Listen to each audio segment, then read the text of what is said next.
Welterweight bout, Uros Medic coming in at plus 150 against Matthew Semelsberger, sitting at minus 180. Both men, 30 years of age, over under 1.5 rounds, minus 155 for the over, plus 125 for the under. Both men 6'1". Matthew Semelsberger, slight reach advantage, 3-2 in his last 5. And coming off a loss to Jeremiah Wells, which was a very weird fight. But for Uros Medic, he's coming in here on short notice. Semelsberger was who was he supposed to take on? Johan Linus, that's who he's supposed to be taking on. And Medic coming on in here on short notice. He was a 155er. This is going to be at 170.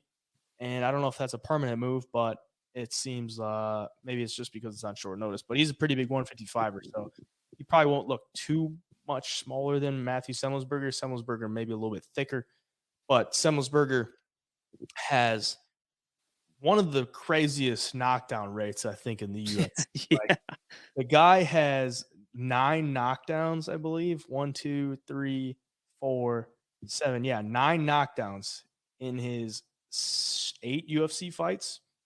And if you're 8 UFC fights, 9 knockdowns, and he only has 2 KOs.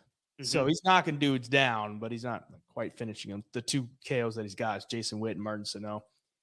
So his last time out against Jake Matthews, knocked him out twice or 3 times, and then knocked down Jeremiah Wells twice. So 5 knockdowns in his last 2 fights.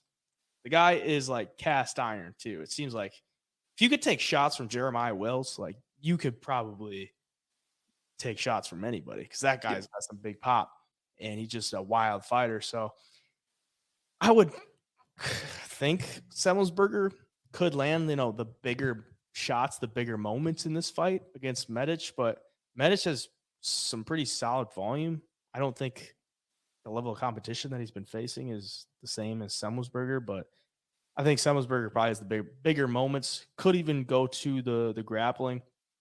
And probably just wins a decision. But Medic, he's like talented with the striking. You haven't really seen it at like that type of level. He got knocked out, or he got submitted by Jalen Turner, and that's like his only good opponent that he's faced. So I'm gonna go with Matthew Semelsberger. What are you thinking? Yeah, I don't know how I get off the train. I mean, I like him a lot. Like you said, man, the knockdown rate is crazy. He's obviously got some power in his shots. And the one thing that I go back, like I ask myself, is Jeremiah Wells better than Uros Medic? I think he is. I think he is right now. And if Jeremiah Wells can't get takedowns on Matthew Semelsberger, he probably gets knocked out at some point in the fight. Like he was hurt so badly on those knockdowns. And I don't think if he hurts Medic, I don't see any world where Medic goes out there and gets a takedown on Semelsberger.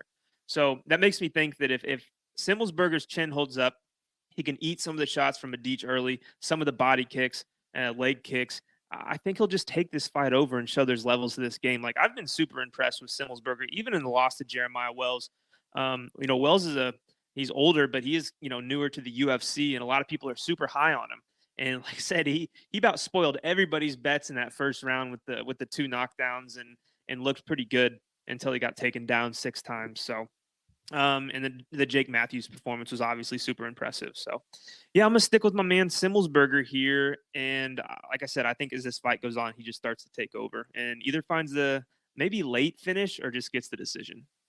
Yeah, I think he's a solid bet this week too, for sure.